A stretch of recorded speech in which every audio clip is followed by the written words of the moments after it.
Good evening all, and welcome. Before the video begins, I have an extra special announcement. Now, this time 11 months ago, I asked all of you, well, those of you who were around then, to do something for me, something I really was going to appreciate. On New Year's Eve, my friend Briefcase had 4,000 subscribers. I know. And I really wanted to push him to 5. So, in my New Year's video, or my New Year's Day video, one of the two, I asked you guys to give him the benefit of the doubt. Go over to his channel, check him out, and show him some love if you think you'd like it. And loads of you did. And since then his channel really exploded. He is sitting on 98,000 subscribers. In other words, 2,000 short of the big 100k. Now I haven't told him I'm doing this, but if you guys could once again trust me, go over to his channel, check him out, and only, and I mean only if you think you'll enjoy his content, subscribe to him. He's a hard-working and dedicated YouTuber who produces new videos every Monday at midday UK time. I personally always enjoy his videos. He's kind of like a Kaylee Elise Rob Dyke, but specializes in older cases that, for the most part, are unknown. At least I think I've only ever heard of about 2 he's ever done, and he's done a lot of videos. So yeah, I wholeheartedly recommend this creator. He's also a good friend of mine. Link in the description, and it will also be at the end of the video. In any case, it's time to get comfortable. Check your mirrors, and let the darkness take control. This story took place in the summer of 2013. I was a 16-year-old female at the time. My mum and I were on a 6-week road trip across the country. During the 4th week of our trip, we found ourselves in New York. At this point in the trip, we were both exhausted from being on the road for so long and from spending far too much time alone together. But we had made it all the way across the country, so we weren't giving up on the adventure. One night, we had tickets to the Yankees game. We went, we enjoyed the game, and had a good night. The game was over at around 10 to 10:30, and we were staying in New Jersey. So in order to get back to the hotel, we had to take the subway, then walk some distance to Penn Station to take the train back to New Jersey. So we leave the stadium and get to the subway station, along with thousands of other baseball fans, and luckily, we're able to find the right subway and the exit we need to get off without a hitch. We got off the subway and left the subway station and started our walk to the train station. At this point, it was probably close to 11, and there weren't many people walking the streets. Being there from the LA area, I'm not new to the big city, but New York City was a new, foreign, exciting place to me. I was walking pretty slow, trying to take in all the sights. I was looking around and I realized we are right across the street from the Empire State Building. I was stoked and pointed it out to my mum. She, however, did not share in my enthusiasm, and with a look of sheer terror on her face, she says through gritted teeth, "Walk faster. Hurry up, now." I was completely oblivious as to what was going on, but because of how scared she looked, I hurried up without question. She then leaned into me and said, "A guy behind you is about to grab your bag. If he does, let him have it and run." I was stupidly wearing a drawstring Angels backpack, which had been a free giveaway at a baseball game. I know that was a dead giveaway, I was a tourist. As my mum said that, I quickly glanced behind me. This huge man was only feet away. and was intently looking over at me. He looked about 7 feet tall, and I am a mere 5'8". He towered over me. I started walking so fast I was almost at jogging pace. My mum then turned around and looked him squared in the eye, and she began walking as fast as me. We were approaching a large intersection, so we started looking around to see if we could yell for help if the guy started to grab me. Much to my relief, there was a cop car parked near the corner. The guy must have seen this too, and he turned the other way at the intersection. When we finally got to the train station, my mum had told me that she had noticed this man following us all the way from the subway station. I got extremely lucky that night, with the cop being there, and it served as a good lesson to me. I always pay more attention to my surroundings now. So creepy mugger dude from New York City, let's not meet again.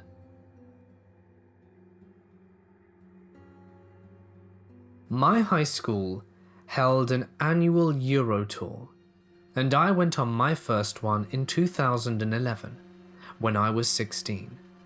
There would be a bunch of teachers and parents that came along to supervise, including our headmaster, and almost everything was scheduled. But we did get a few hours every day to explore the cities ourselves. The tour was 12 days long. This would be my first experience on a plane, so my first experience overseas as well.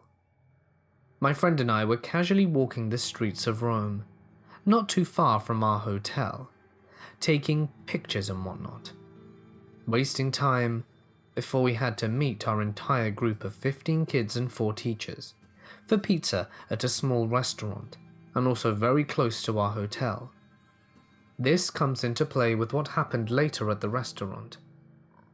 Fast forward, we're at this restaurant now, all sitting on the sidewalk eating pizza and chatting. The teachers were sitting inside the restaurant right near the door to keep an eye on what was happening outside. I decided to go next door to buy myself a bottle of water. I didn't think to take anyone with me, as this was a tiny corner store close to the pizza place that just a few kids were sitting near the entrance of. After leaving the store, I got pushed against a large post by a man in a dark jacket. He towered over me, opened his jacket to cover me, and asked my name. I was in such shock, I couldn't even respond. He asked me again, and I refused to tell him. Luckily, one of the girls saw this happening, ran over and grabbed me out of the man's reach, and I immediately burst out crying, and we alerted the teachers. Our headmaster, thinking he may just have been a drunk, shouted at him to leave, and the man disappeared around the corner. All was well. Things calmed down. I was now standing against the wall with 6 people in front of me, closer to the entrance. The same man then pops out again of what seems like nowhere and tries to break through the people in front to grab me again. This causes huge havoc with everyone around us, and now all adults are on high alert and getting involved, trying to chase this man away, only to see him run a little further down the road and hop into a white car and drive off. We got the entire group together again and were escorted back to the hotel, very confused by the situation. Later that evening, we got our free time, where we got to pick our own restaurant in the area and go with our group of friends. We were normally in groups of 5. We dressed up, walked down the streets until we found a restaurant we liked. The earlier incident had lost its worry with all the excitement and activities that were going on, and we were heavily distracted. We then all, the whole tour group, minus adults, decided to meet up at a bar, since Eurotours can't be complete without the older group trying to act a little naughty, slipping in a few irresponsible drinks before curfew. As I got to the entrance, I was pulled inside by 2 of the people on my tour and told to sit down. Apparently, someone spotted the same man from earlier in the day, in the same white car, sitting parked a little further down the dark road. This time, he was with another man. I broke down. We were all terrified. We explained what was going on to the owners, as best we could, and decided we had to head back out of the hotel as a group, constantly checking around us and keeping count of every person. Luckily, we were leaving for a different town not many hours away, very early next morning. This experience still haunts me. I don't know where the first man saw me or what his intentions were. He may have been following me the whole day, through the night, knowing exactly which hotel I was staying in and everything. Being from South Africa, Europe was another world to me, and we had this idea that everything was safe and free compared to our country. Looking back now, I wish I had not let my guard down. I am a 31-year-old female. This happened when I was about 15 years old, and to this day I have a thing for big, wide eyes. They truly creep me the hell out. When I was 15, I had chores, like most teenagers do. One of my chores was to mow the lawn every now and again. I live in Cincinnati, so in the summer it's extremely humid. On this particular day, I was mowing the grass. I was wearing shorts and a crop top. I mowed the front, and that was that. Now at the time I lived off an extremely busy street that ran through my little town. A few weeks later, my mum and dad decided to sell the boat we had sitting in our driveway. I lived in a little town about 35 minutes away from downtown Cincinnati, and it was in Claremont County. So on the day this happened, it was just my mum, my little sister who was 6 at the time, and myself. My dog was there too, but she was a miniature pinscher, so her bark was bigger than her bite. It wasn't her fault, she was only like 6 pounds, so she tried. So I hear my mum shouting for me, asking if I knew who drove the red truck that had just pulled into our driveway. I told her I didn't. She says maybe he's here about the boat. So her and I are looking out the door window.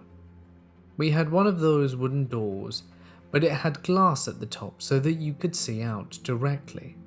And also that means you can see in directly. So we're watching this man, and he's not moving.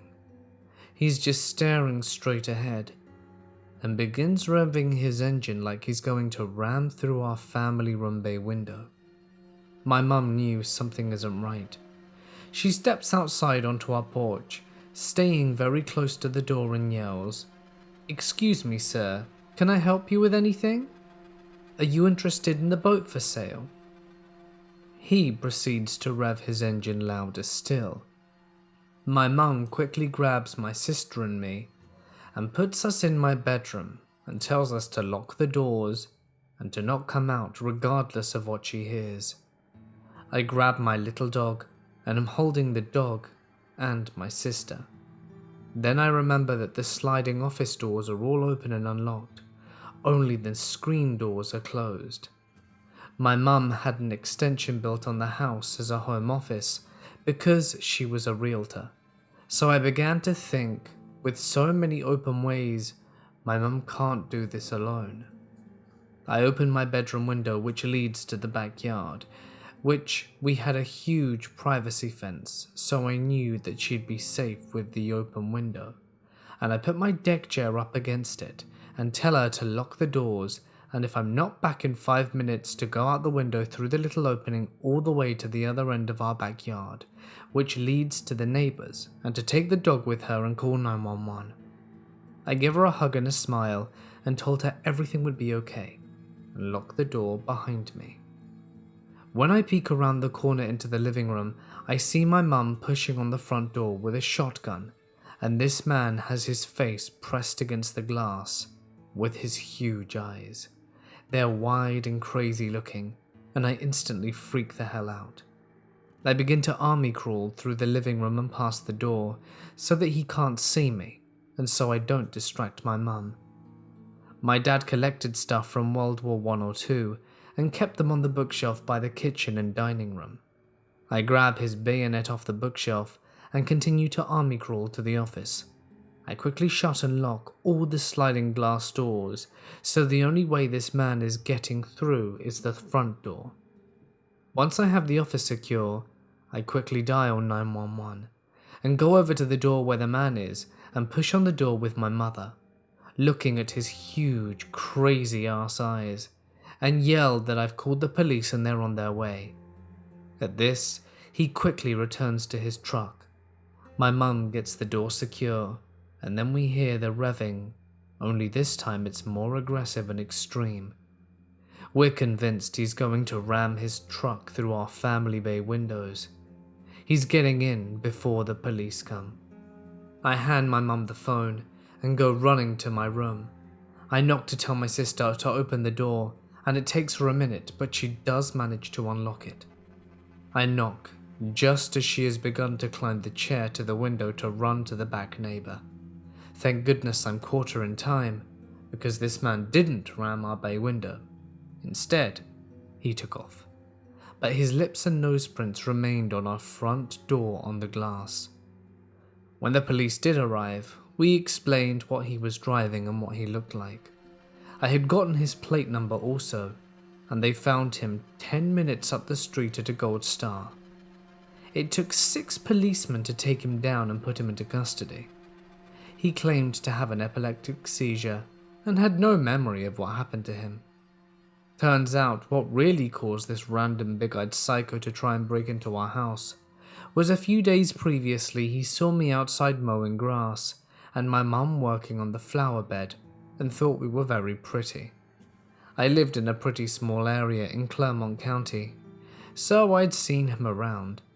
His family had money, so he got off pretty easily given what he did.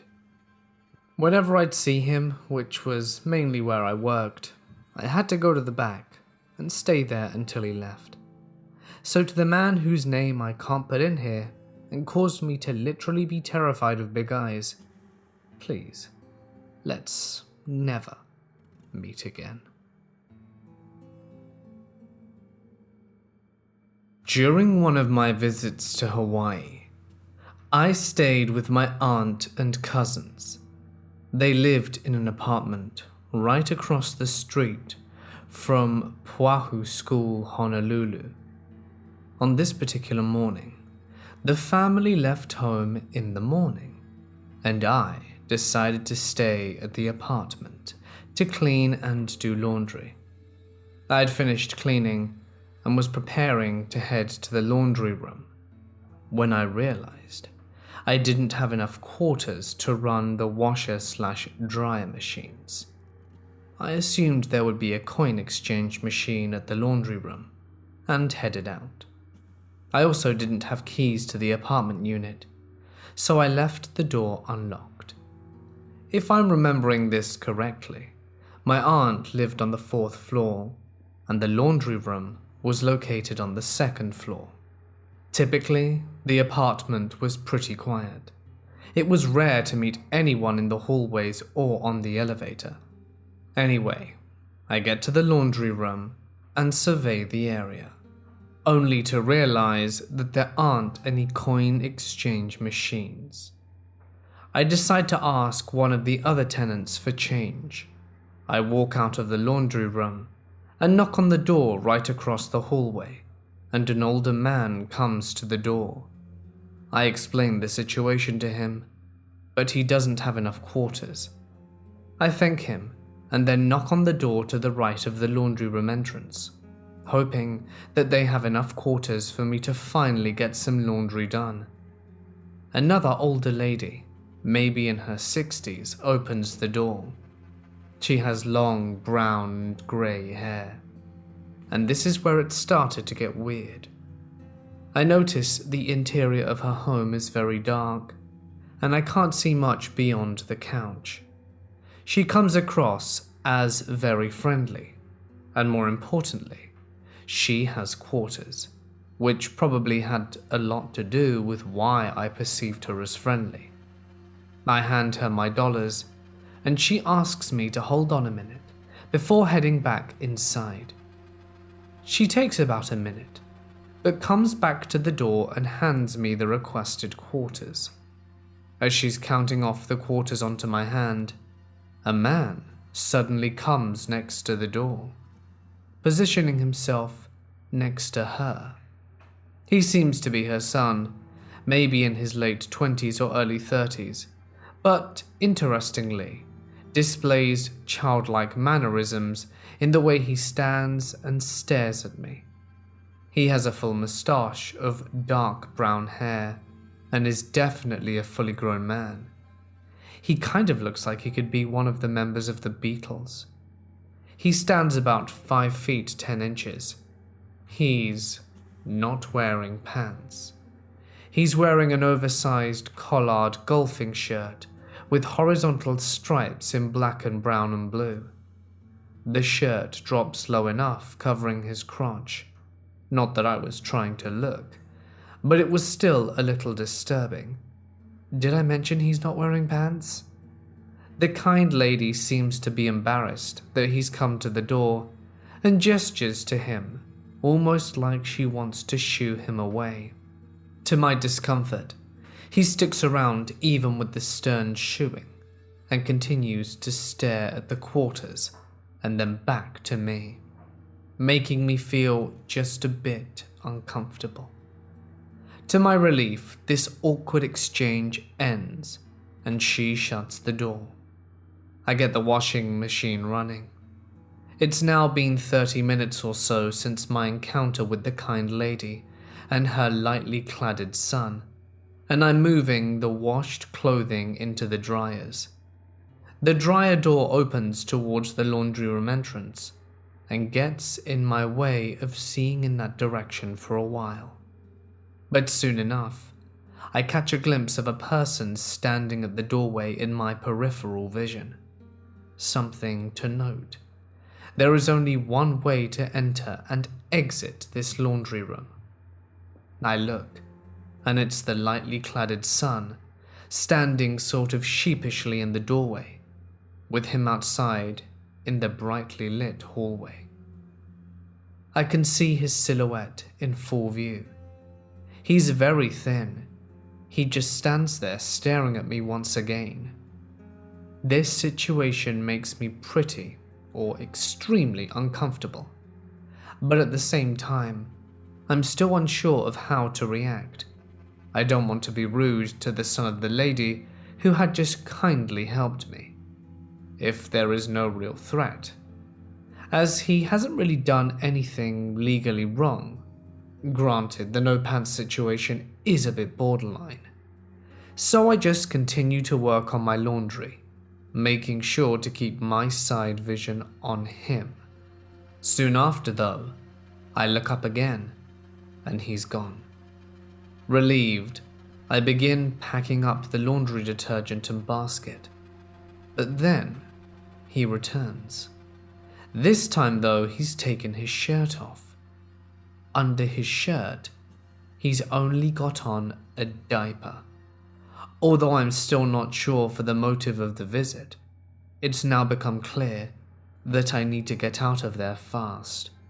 And this probably crosses the line into the territory of legal wrongdoing now. Public indecency, perhaps. For a split second, I juggle in my head whether I would be able to physically outdo this guy if he tried to stop me from exiting the laundry room. He's thin, but I don't feel confident. He kind of lingers at the doorway of the laundry room for a minute. I put the laundry basket down slowly, keeping my eyes on him. I say, "Hi, can I help you?" in my loudest but calm voice, hoping some neighbors would hear, but there is no one around. Meanwhile, keeping my eyes locked with his, keeping a stern and serious face, I'm hoping this will convey to him that I am not interested in whatever he is trying to do. He doesn't respond. Then he starts to walk in my direction, slowly, swaying from side to side, and he starts to do this weird thing with his hands. He's using both of his thumbs to tug lightly at the top of his diaper outwards, as if to start pulling it off. He keeps doing this. I'm horrified at the thought that he might take the thing off. And he's grinning. I get a terrible feeling in my stomach, and I feel sweat on my back. I no longer feel bad raising my voice at him. I say very loudly, trying to sound authoritative, to go back home now, and get out of here now. He doesn't seem to comprehend, or just doesn't want to cooperate, but he looks irritated now. I remember his childlike mannerisms and wonder if threatening to tell on his mum might work to ward him off. I feel kind of silly saying this as an adult. I said it a lot back when I was a kid, but I started to say very loudly again, I'm going to tell your mum. Go back home. This seems to work. He's no longer grinning, and he starts walking backwards. After a few hesitant glances, he leaves the laundry room. Somehow, it worked. After I make sure I heard him get back into his apartment, I grab the laundry basket and frantically run to the elevator, as I'm not taking the stairs in case my life depends on it. When I get back to the apartment, I lock the doors and check the rooms to make sure that no unwanted visitors have come into the apartment during my absence. It feels kind of silly expressing this now, but at the time, the threat felt real. Thankfully, my aunt has since moved to another apartment, so chances of meeting the adult diaper-wearing exhibitionist again are pretty slim. After the encounter, I feel both bad for him, in case it's mental condition that caused him to behave in such a way, and upset at him or his caretaker, since he probably should have been more closely attended to. I had texted my cousins before I headed to the laundry room to ask if they had any special care instructions for their clothes. One of them responds finally, after my aforementioned ordeal, asking me to please hang dry one of his pants, as opposed to throwing them in the drying machine. My stomach sinks again, just at the thought of confronting that diaper man, but the thought of wanting to get the job done right overpowers my judgment. I prepare for this trip this time though by equipping myself with a proper defense tool, a chemical spray bottle I find underneath the bathroom sink. I creep quietly all the way to the laundry room and successfully bring back my cousin's pants, all the while looking over my shoulders every few seconds. In hindsight, I probably shouldn't have risked taking this second trip, although nothing happened. The spray, I later discover, is for a stain-removing chemical, with the capacity to only softly gush out bubbles. I described the incident to my cousins, asking if they had seen him around the apartment or laundry rooms before. They don't seem to recognize the description of the man nor his mum. This makes me think that perhaps this guy has seldom ventured out from his dark apartment alone, and by knocking on his door that day, I had somehow unleashed him into the world. This happened when I was 16, visiting my grandma who lives in a small town in Poland. Just for context, it was summer, and my family wasn't with me at the time. As you can imagine, living without my parents for a short time, as my grandma is really chill, was a dream. I could stay out late as often as I wanted, without my parents being able to prove it. Now at 16, you feel like you're invincible. You don't really think about how many messed up people there are in this world. Because of this mindset, I wasn't worried about walking home alone that night. The day on which this story takes place was very hot. I remember shopping and hanging out with my friends until about 8 p.m. when it started to rain. Instead of walking home quickly, I decided to visit my aunt's house, hang out with my cousin for a bit, and walk home when the rain stopped. Well, I lost track of time and ended up leaving her house at 10:30 p.m. At this point, the rain had almost completely subsided, and this being my favorite type of weather, I declined my aunt's kind offer to drive me back, telling her I was getting a cab. I'm still surprised she believed this, but maybe she just didn't care. So I went on my way, called my grandma to tell her I'd be home in 30 minutes, but not telling her that I was walking alone. If there was one thing that scared me, it were the huge train tracks that you had to cross in order to get to my grandma's house the fastest. So I decided to take the longer way round through some sort of nature preserve. I enjoyed my walk through the light rain until the long metal bridge came into view. Just as its beginning, I saw a man. It was a small, quiet town, so it wasn't common for the people here to be out this late. But I wasn't scared immediately. I only saw his back, but he looked like every other guy you'd pass on the street. He didn't seem to notice me, and I didn't really care.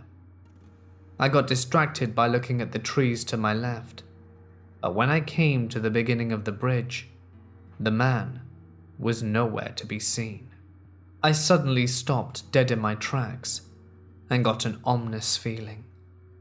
This man couldn't have already been out of my view. It would have been impossible for him to move this fast. He would have had to run, and I definitely would have heard him running on the metal bridge. At the end of the bridge, there was a small path that led under it, which was hidden by thick bushes. I got even more scared by the thought that he was hiding there, waiting for me. I slowly started to walk backwards, not taking my eyes off the bushes. I hid behind a tree and decided to wait a few minutes to see if he was hiding there. After about 10 minutes, my biggest fear came true. Suddenly, the man emerged from the bushes, looking in my direction. He was holding something big and shiny. In the dark, I still managed to make out that it was a knife. My mind started racing with 1,000 questions. How did he see me? Why didn't I see the knife before? Where was he hiding it? He suddenly started to run in my direction. So fast. He ran straight past me, hiding behind this tree, and I was so relieved when he was out of sight. I ran faster than I ever ran, not stopping to look behind me. Being frightened the whole way back, thinking that he'd somehow find me and do whatever sick things he had in mind. Luckily, I arrived home safely, my grandma waiting for me, already mad. I decided not to tell her what happened, partially not to worry her, but also so she wouldn't tell my parents about our secret curfew. Looking back, this was one of the stupidest lies I've ever told, because of what happened a month after this incident. 2 teenage girls about my age were stabbed dozens of times by this bridge. One body was found 30 meters from it. The other one was thrown into the nearby river. To this day, nobody knows who did it, but I'm pretty sure it was the same man I encountered. I was too scared to come out and tell anyone about what happened, but I can't help but feel that those 2 girls would have been alive today if it wasn't for my stupidity. This happened to me a few months ago, around the end of summer break / beginning of 2014/15 school year. So I have this friend named Kelly, and at the time, Kelly was hanging out with a bunch of kids, 16 to 17-year-olds. I had never met them before, and they were from the other side of town. There were 4 of them, 3 guys and 1 girl. They were kind of rough. They skipped school a lot and were into pills and booze. Initially, I thought they were okay, but they got me into some crazy-ass situations. One day, the 6 of us, me, Kelly, and the weirdo kids, were sitting by the pool having a little vodka and a smoke. So by the end of that, I was a little stoned, and therefore a little confused. I got into a car that belonged to the oldest guy, Joe. All of us hauled our stupid asses into the Dollar General to get some Starburst and Skittles. At this point, I began getting a little anxious, because one of the guys, a tall, lanky, blonde, creepy-looking guy, suggested that we all go and hang out at his place. I had been getting strange vibes from him ever since I'd met him. I was seriously opposed, but nobody was really listening to what I was saying in the loud, smelly car. We arrive at the creepy guy's apartment/house looking thing. It's in a terrible part of town, with run-down buildings and shady people standing on the corners. The kind of setting you'd expect to get murdered in. We had gotten parked, and I was sitting in the back of Joe's car, when a man yanks open the car door closest to me, sticks his face in really close to mine, and proceeds to laugh really loudly in mine and Kelly's faces. This wouldn't have been so terrifying if he hadn't looked so creepy.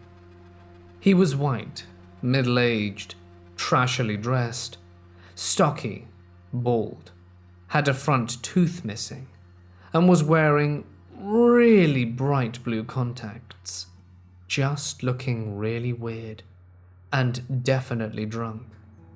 I was still pretty high, and this scared the hell out of me. I really thought I was about to be kidnapped.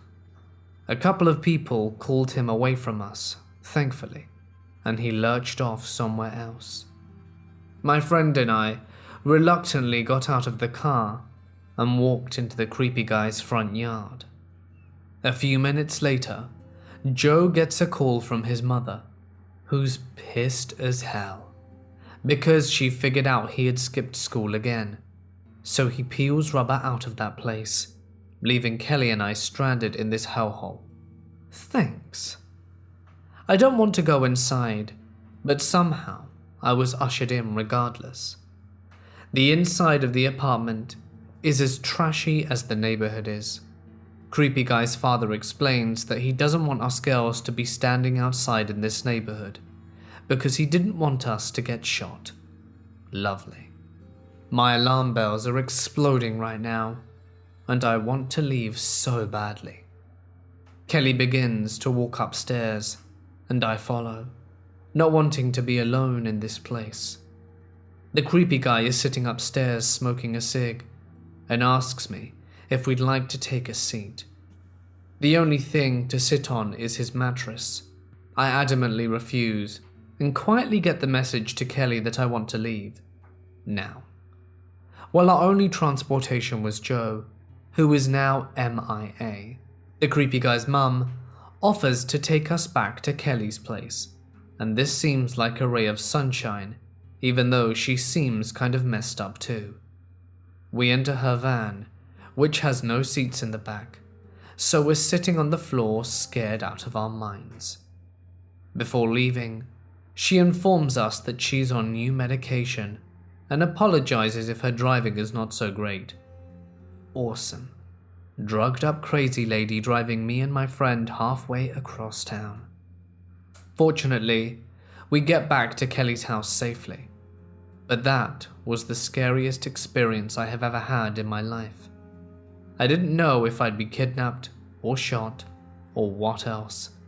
I'm just glad I got out of there. I'm not a particularly good-looking guy. I'm not tall or strong or athletic. and my jaw is not especially square. On a good day, I'm a 6. Having said that, I'm kind and occasionally funny, and women seem to think I'm safe.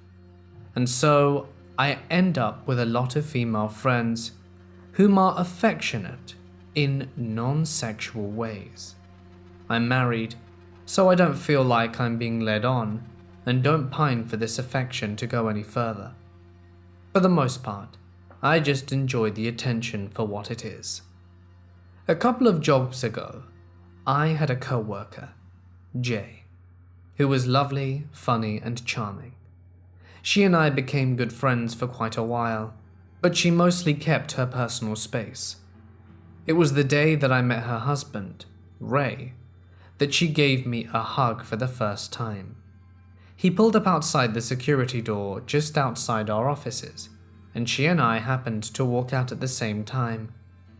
She turned and said goodbye and gave me a very unexpected hug. That hug was potent. I get a lot of hugs, but this hug was like she melted into me for a moment. It couldn't have been more intimate or startling if she'd said goodbye with a full-on lip lock. It was after that hug that she said, "Come meet my husband." I'm not sure what expression was on my face when she walked up to the passenger side of the car, and Jay introduced us. I was... what? Shocked, maybe slightly and involuntarily aroused, and flushed. It had to look bad. "Ray, I've told you about Eddie before. He's the coolest." I reached my arm through the open car window to shake Ray's hand. Ray was, I hate to say this, ruggedly handsome. He was irritatingly good-looking, in a concert tee and jeans. He gave an upward chin motion of acknowledgement. He drove an older car that had once had a bit of a cult following. A black Buick Regal Grand Nation GNX. I tend to notice. "Nice to meet you," he said. "Yeah," I replied. And I withdrew from the car. Jay gently manhandled me out of her way as she opened the car door and got in. "See you tomorrow," she said brightly to me as they pulled away, tires chirping. There were some red flags, and I'm not oblivious. It occurred to me that this could easily be a display to make her husband feel a little jealous.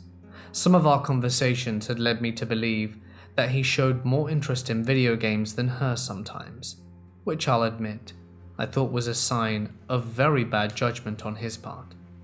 There wasn't really anything for me to do about it at that moment, but I decided to maybe avoid walking out of the office at the same time. Months passed, and though there were still a few awkward days of low eye contact, things soon went back to normal. Still friends, no more random hugs, but Jay did occasionally touch my arm while talking to me, and I probably reciprocated. I mostly forgot about it. One day, Jay called our boss to say she wouldn't be in at work. I might not have even noticed if I hadn't had to take on some of her duties. I had to work about 30 minutes past my normal schedule, and when I left for the day, Ray was parked outside. I remember walking out doing a double take as I recognized the car, and for a heartbeat, I started to walk towards the car, even though I thought better of it. One stride shifted his way, then immediately back on course to my own waiting car. He spotted me and got out of his car and moved to intercept me, so I of course corrected again to meet him part way. "Hey, it's Ray, right? What's up?" "Where's Jay?" "I don't know, man. She called in." "She called in sick?" "I guess sick. I didn't take the call." "Well, where is she?" "I don't know, man. I've been here all day." "So, you don't know where she is?" Ray asked. emphasizing the you. I really don't. I mean, have you been home? Yeah, I've been home. Okay. Look, I'm sorry. I'd tell you to talk to our boss Claire, but she's already left. He was silent and fidgety for a minute, as if coming to a decision. If she calls you, you tell her to call me. I don't think she has my number, I said truthfully. He made a sound of disbelief. Tell her, he said, and walked back to his car. I saw him get in his car and pull away from his parking spot, as I was getting into my car. I started getting into my vehicle and began to drive towards home, but soon spotted his car behind mine. Coincidence? I seem to recall Jay telling me that she lived north of the office, and I was heading southwest. I decided then to do something stupid. I took a last-second turn into a motel parking lot. I wasn't sure where my brain was going, except that I wanted to know for certain if he was following me. He'd been a few cars behind me, so he'd had time to make his turns with less drama. There was another exit from the lot, so I aimed for it, and was soon back out on the road. He had to know he'd been spotted, so either he was going to stop following me, or escalate the situation. He was on my tail. All pretenses dropped. He was following me now with no cars between us, and his car had a lot more horsepower than mine did. It was seriously lucky that I spotted 2 police vehicles parked in a parking lot, and I made a beeline for them, fast honking a few times as I approached. 4 officers got out the cars and unsapped the buttons on their gun holsters as I pulled in with Ray right behind me.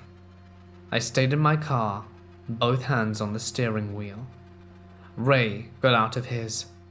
I don't know what the hell he was thinking, but even as the officers were telling him to get back into his car, he was walking towards mine yelling, "Is she in that hotel?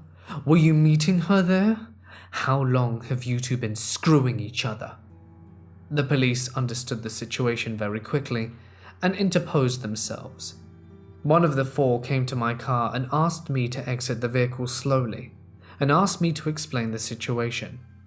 Ray offered yelling complimentary as I was explaining what I knew, and at one point started to try to come my way, pushing past an officer who was not having any of it.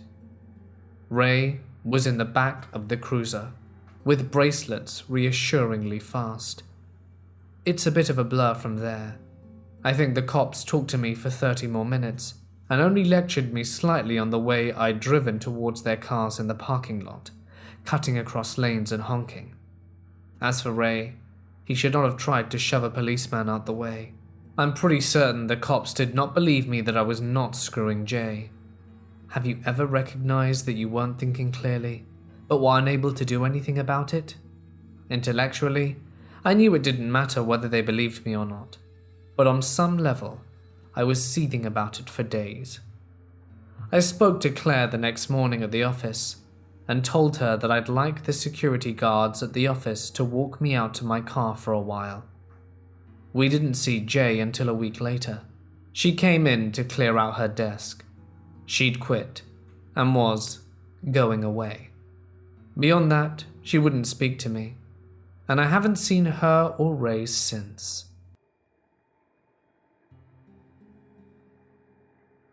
Me and my brother are adopted, both from different families at different ages. He was horribly abused before he came to our family, but he was only 2 and doesn't remember any of it.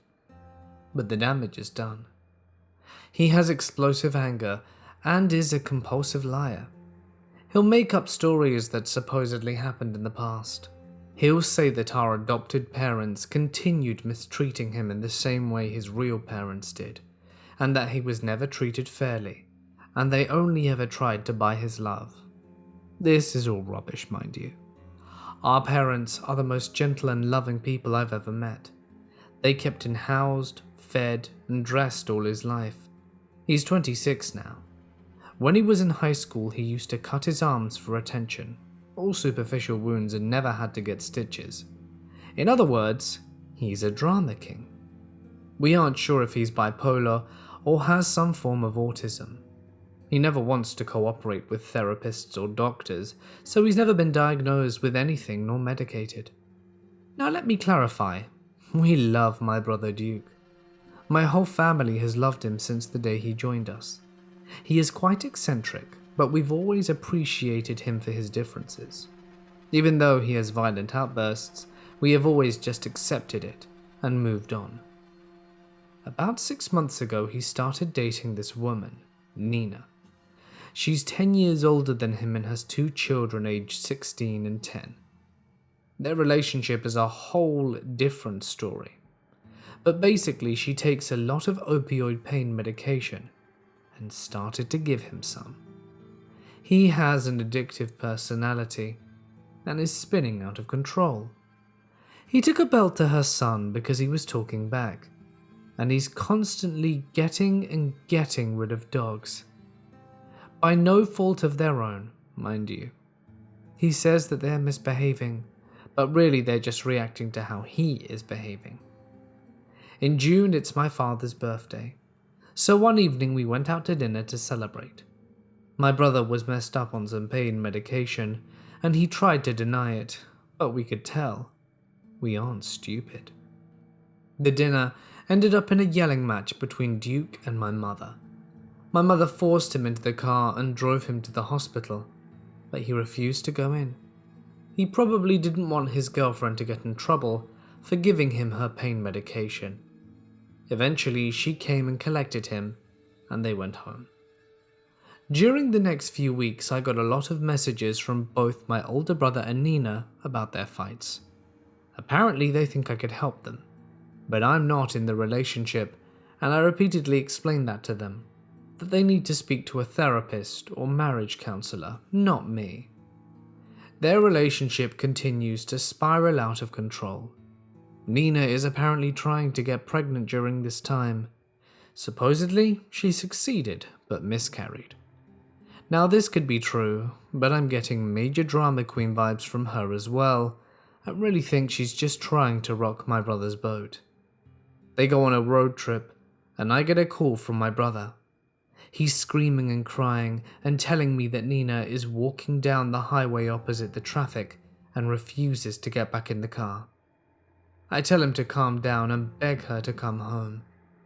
Eventually, she gets back in the car and they head home, and all seems well. About 2 weeks ago, this stuff starts to show up again. Apparently, Nina is pregnant again, but is threatening to abort the baby because my brother, according to her, does not deserve the baby. I don't know why she got off birth control if she was just gonna do that. Duke calls my uncle, tells him that Nina was punching herself in the stomach and that he was furious. He drives his truck into a pole right out in front of the hospital, saying he was trying to end it all. Fortunately, there was a mental health facility right across the parking lot, and he gets voluntarily admitted.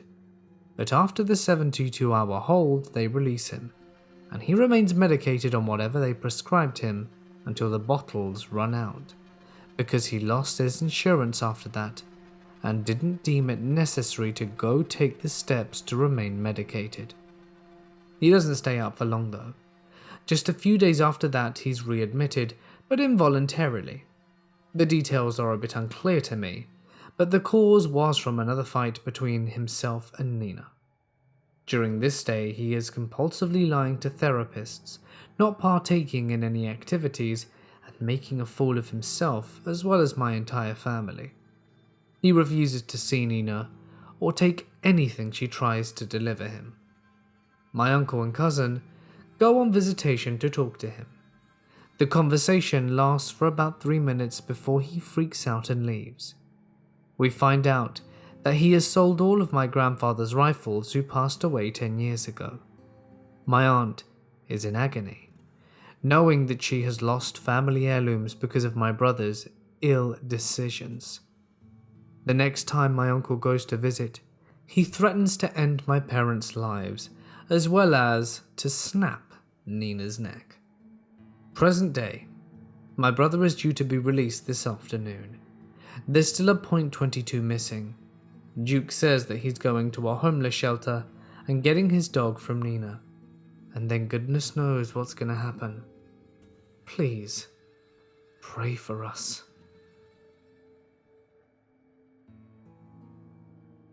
I am a country girl. I don't live on a farm, just a half-acre parcel with my husband and our only son. We have 2 horses, 2 cows, 2 pigs, so my morning is spent doing chores both inside and outside. Our only son Michael is 5, and since he is an only child, we decided to host a foreign exchange student for a year. We chose a girl from Denmark that enjoys riding horses called Margie. She was with us for about a month when we decided to take her to Olvera Street in Los Angeles. Olvera Street is a huge outdoor swap and meet like setup where you can get anything from hand-blown glass pipes to the best tacos, albeit the greasiest I've ever had. We arrived, and I couldn't believe the traffic and crowds. It was kind of intimidating at first, but as we drove into a parking lot that you had to pay for, I felt better knowing that there was someone to watch the cars, and we walked the short distance to Olvera Street. Right outside the entrance, there were Native American dancers performing, and we were all caught up in their performance, and even joined in the dancing. Olvera Street was absolutely overwhelming, and there was stuff everywhere, and the crowds were scary, as I worried that my son would get lost. I had never seen crowds like this, and had never been in one either. We spent the day shopping and eating the most delicious Mexican food. It was at this point I realized that Taco Bell was not Mexican food, and by the time we exited Olvera Street, it was beginning to get dark. We were absolutely exhausted, and walking the short distance to the car. As we approached the parking lot, it was comforting to see that there was still an attendant, so I had no fear nor worries. As we entered the lot, I was absent-mindedly going through the pictures I had taken that day. I had my huge purse, the bag of things that we bought, and my very expensive camera. Michael and Margie were dragging several steps behind us, and my husband kept inching his way closer to me. He got right in my ear and whispered in a very alarming tone, "Lock the doors when you get in." I understood the words, but the alarm in his voice made me look up to see 5 or 6 big guys slowly approaching our direction. All of a sudden it dawned on me what was going on, so I told the kids at least 3 times to lock the doors when they entered. I was trusting a 5-year-old and 15-year-old whose native tongue wasn't English to understand to do what I said. As we started to get into the vehicle, the guys quickened their approach, and as I slammed my door, one guy grabbed the door handle and began tugging it aggressively. Luckily, I had instantly locked the doors as I closed it, and looked back to see that both Michael and Margie had locked theirs, as one guy on each door tried in vain to open them. As my husband started the engine, the guys kept saying that we needed to pay for parking in the lot, and we told them we already did. To no avail. We backed the car up slowly as to not run over the 6 guys that surrounded us, and we inched backwards. They all kept pounding on the car saying we needed to pay, and we had backed up far enough and began going forward, only to see 4 guys blocking the exit. Now my husband is perfectly calm, just inching towards the exit with the guys, who were getting even more aggressive, pounding on the car and saying we needed to pay. Inching slowly more and more and more, we reached it. Now these guys had no intention of letting us leave without paying, but my husband, being the calming force that is going to get us out of this safely, inched past their backliner-sized men blocking the exit, and he finally turns onto a street. We thought we were safe, and we were wrong. My husband safely got us out of the parking lot, but inadvertently pulled onto a one-way street going the wrong way. We had 6 lanes of cars ahead of us, and we had no way out. He started going forward, and the cars are getting closer and closer, and at the very last moment, he pulls into the parking lot of a liquor store, and that's where he stops the car to take a breath. My heart was absolutely pounding, and the poor sheltered little soul was still in that parking lot, so proud of the kids who did exactly what they were told and staying calm in the face of danger, and so thankful to my calm-headed husband, who was the superhero that day, and every day, for me. I will never go to LA again now, not even for free tickets for my favorite band. I'm still very much a country girl, and I'm afraid that big cities are simply not for me. Set the Wayback Machine to late summer/early autumn of 2001. I was 19 and had just transferred from the big city college I went to for my freshman year to the college in the small town near where I grew up. I was attempting to keep the relationship with my high school sweetheart going, but surprise, surprise, it failed not long after. Anyway, I digress.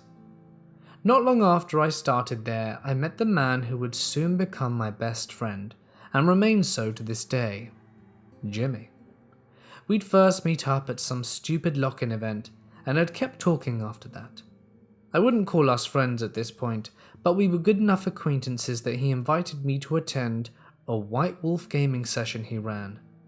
Well, as a nerd who played D&D and Magic the Gathering all the way through high school, I leapt at the opportunity. So we do the adventure, and then afterwards, Jimmy asks me if I'll help him park his car. Jimmy and everyone else who had a car that lived in the dorm parked in the dorm lot on weekends, as the dorm lot was free to use Friday night through Sunday evening. You needed to have a plan for your car though during the weekdays. This town has permit parking, and the permits are only available to permanent residents, i.e. not college kids. This was to prevent the cars the students would bring to school from clogging up the town street parking. The school had a big student lot, but it was a joke. It was just a big unpaved gravel lot, way beyond the campus boundaries, that had no security and was basically the Wild West. Everyone who ever had to use it hated it. Plus, the school charged an obscene amount of money for a pass. So Jimmy's solution was to drive his car out beyond the boundaries of the permit parking to the outer part of town, away from the college, and park on the street there for free. It was a long walk back, but he didn't mind. Today though, he asked me if I'd follow him in my car to where he parks and give him a ride back, since it was Sunday evening, and everyone had to get their cars out of the dorm before morning. I didn't have a problem with parking, since like I said, I grew up there, and my grandma lived in town, so I could just park in her garage. So we load up in the decrepit old family minivan that Jimmy's parents had given him when he went off to school, and they had brought a new vehicle. And we drive the few blocks to my grandmother's house, where I get my car and proceed to follow him out where he parks. My car wasn't exactly a banger either. It was a 1989 Ford Country Squire. You know, one of the giant old station wagons that were basically long steel tanks with faux wood grain on the side. This street ran up a hill. As we're proceeding up it, I noticed 2 little girls walking up it on the other side of the road. I'd estimate one to be 9 or 10 and the other to be 6 or 7. As we approach, they look behind them and speed up their pace. Jimmy pulls off at the first available spot on the street, which happens to be right beside where the girls are walking. I stop my car right by his van, just a few feet from these girls. So now picture the situation from the girls' point of view. They are out for a walk, their heads doubtlessly filled all their lives with tales of stranger danger and creepy men in old cars looking to snatch away children, and they have just seen not one, but 2 old junkers, one of them a van with curtains in the back window, that followed them up the street and abruptly stopped right next to them. The girls in unison just start hauling ass. I mean, they're booking it at full sprint, as fast as their little legs could carry them as they charge up the hill and turn down the first side street. Jimmy gets out of his van, looks after them for a second, and then gets in my car. We exchange a look. "Do they think we're—" he begins.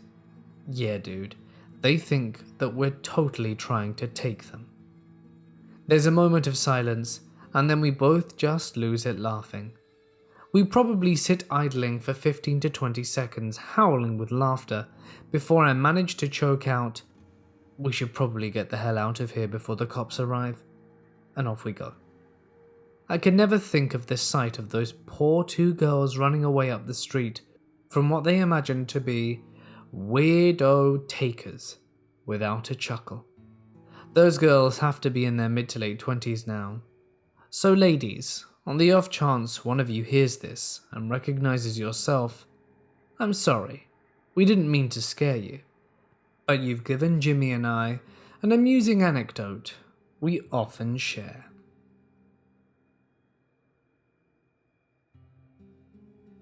Hey guys, it's Mort here, and thank you so much for listening. I hope that you did enjoy tonight's stories. Like I said at the start of the video, it would mean a lot to me if you would check out Briefcase now that you're done. He is seriously a really good creator. I've worked with him in the past. If you've been listening to me for a while, you might have heard me shout him out before. Truly a great friend and a great YouTuber. You can find the information in the description and on screen now. It really would mean the world to me if we could get him to 100k. I know he would be so happy. Anyway, the link is on screen now. I'll let you make your decision, but it really would mean the world to me and to him. So stay awesome, and I'll see you in the next one.